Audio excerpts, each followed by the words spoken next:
ओम गंगणपते नमः। ओम आदिदेव नमस्तुभ्यं प्रसीद मम भास्कर।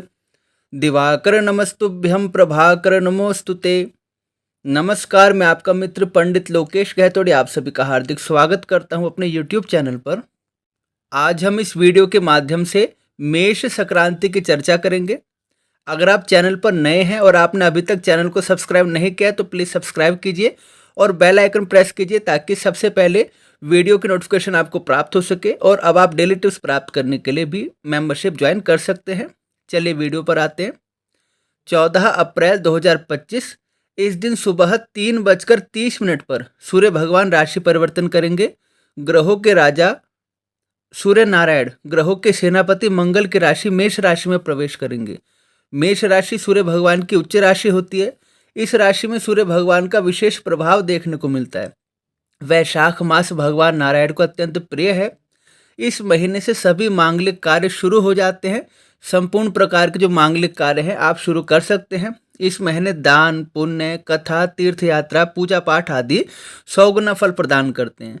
इस महीने भगवान श्रीमन नारायण की उपासना करने मात्र से सभी कष्टों और दुखों से मुक्ति मिलती है। आइए अब संक्रांति का पुण्यकाल और महापुण्यकाल जानते हैं, फिर उपाय की चर्चा करेंगे।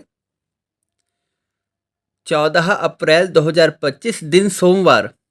इस दिन सुबह सुबह 3:30 पर सूर्य भगवान का राशि परिवर्तन हुआ है मेष राशि में।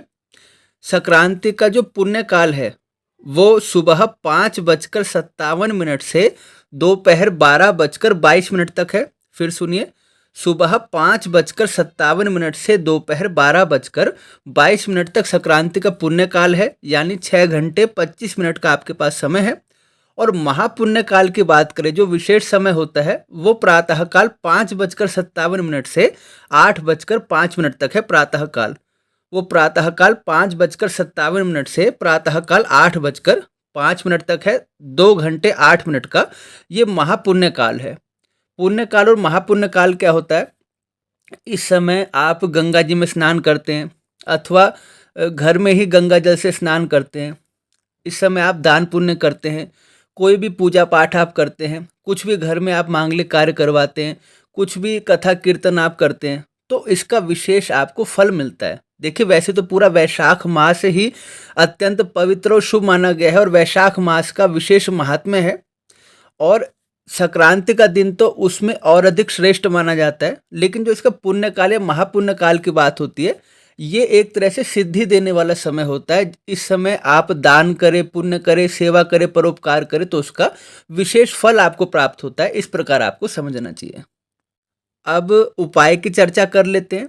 आप अपनी क्षमतानुसार इन उपायों को अवश्य कीजिए और इन उपायों को अगर आप श्रद्धापूर्वक करेंगे तो निसंदेह आपकी कुंडली में जो सूर्य भगवान का तत्व है वो मजबूत होगा और सूर्य नारायण की कृपा आपको प्राप्त होगी, क्योंकि सूर्य भगवान ग्रहों के राजा हैं। उनके प्रसन्न होने पर सभी ग्रह स्वतः प्रसन्न हो जाते हैं और आपके जीवन में जो परेशानी है या अड़चने हैं, समय समय पर जो बाधाएं आ रही हैं या आपको रोग से पीड़ित होना पड़ रहा है या किसी भी प्रकार की शत्रु बाधा है, उसमें आपको निसंदेह राहत मिलती है। लेकिन धैर्य रखने की और निरंतर भगवान में विश्वास रखने की आवश्यकता होती है। अगर आप श्रद्धापूर्वक विश्वासपूर्वक भक्ति करेंगे तो निसंदेह आपको फल की प्राप्ति होगी। चलिए उपाय आप नोट कीजिए। भगवान सूर्य नारायण का विधिवत पूजन करें। वैसे तो पूरे वैशाख मास में आपको नियमित रूप से भगवान सूर्य नारायण की उपासना करनी है और भगवान सूर्य का पूजन करना है और विधि पूर्वक आपको पूजन करना है भगवान सूर्य नारायण का। श्री आदित्य हृदय स्तोत्र का पाठ करें, यह अत्यंत शुभ है। आप सूर्य कवच का भी पाठ कर सकते हैं, सूर्य भगवान के 108 नाम का भी पाठ कर सकते हैं और सूर्य भगवान से संबंध रखने वाली कथा का भी श्रवण अथवा पाठ आप कर सकते हैं। सोना अथवा तांबा आप दान करें। वैसे तो सूर्य भगवान की जो धातु है सोना होती है, लेकिन अगर आप में क्षमता नहीं है तो आप थोड़ा सा कम दान कर सकते हैं अथवा आप उसके विकल्प के रूप में तांबा भी दान कर सकते हैं। गौ माता की सेवा करें, गौ वंश की सेवा करें। गौ माता की सेवा से भगवान गोविंद प्रसन्न हो जाते हैं और जहाँ भगवान ही प्रसन्न हो जाएं वहाँ पर आपको किसी भी कष्ट की प्राप्ति कैसे हो सकती है। लाल रंग की वस्तु का दान करें, क्योंकि लाल रंग भगवान सूर्य का अत्यंत प्रिय है। नवग्रह शांति करवाएं। विधि पूर्वक नवग्रह शांति करने से सभी ग्रह आप पे प्रसन्न हो जाते हैं।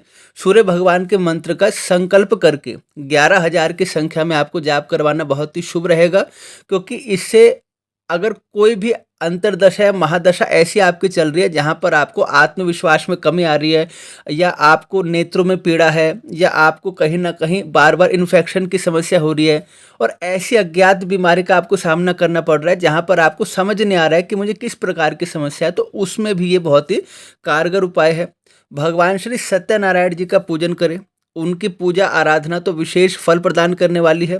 अपने कुल देवता का, कुल देवी का पूजन करें, ये भी बहुत आपको लाभ प्रदान करेंगे। गुरु संतों की पूजा करें, संतों की सेवा करें, और शांति पाठ करवाइए ताकि आपके जीवन में जो भी अशांति है वो दूर हो जाए। इस प्रकार आपने जाना कि संक्रांति का पुण्य काल, महापुण्य काल और संक्रांति के आपने उपाय की आपने यहाँ पे जानकारी ली। और वैशाख मास तो अपने में ही स्वतः सिद्ध है और भगवान मधुसूदन को अत्यंत प्रिय है। इस महीने में जो भी व्यक्ति पूरे महीने श्रद्धा पूर्वक प्रतिदिन भगवान के निमित्त कोई नियम लेता है, कोई संकल्प लेता है और भगवान की नियमित रूप से सेवा करता है, उसे इस धरती पर तो सभी सुखों की प्राप्ति होती है और मृत्यु के उपरांत उसको अवश्य ही भगवान के परम पद की प्राप्ति होती है, ऐसा पुराणों में वर्णित है। और ये संक्रांति इस बार विशेष फल प्रदान करने वाली है, तो इसका लाभ अवश्य उठाइए और आशा करता हूँ आपको जानकारी पसंद आई। अगर आप वीडियो पर नए हैं, चैनल को सब्सक्राइब नहीं किया तो सब्सक्राइब कर लीजिए और पुनः भेंट होगी नए विषय के साथ। तब तक के लिए आप सभी को जय श्री राम।